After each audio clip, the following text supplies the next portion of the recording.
Λοιπόν, μαλάκι, εσύ και εδώ κάτι κλάρους, έτσι. Εδώ κάτι κλάρους. Άμα τώρα πάω και το πιάσω το κλάρο και δεν ξέρει, κοίτα, φεύγει. Άμα έρθω τώρα και σε πιάσω, πάστε μαλάκι. Τι να πεις.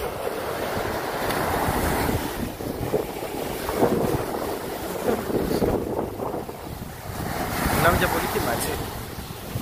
Κοίτα στο κύμα. Ωραία. Τα έχει βάλει μαζί όπως εικόνα. Έλα ρε βλέγε.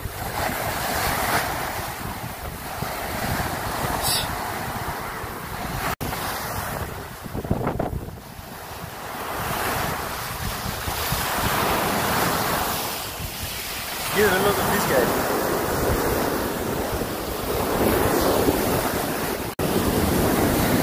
Έτσι, ρίχνε όσο μπορείς.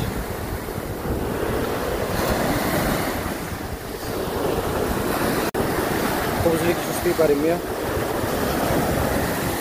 λέει ο άλλος σιγά τα κύματα. Εν τω μεταξύ τα κύματα, bro.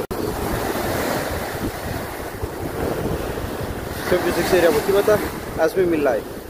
Άντε, γεια.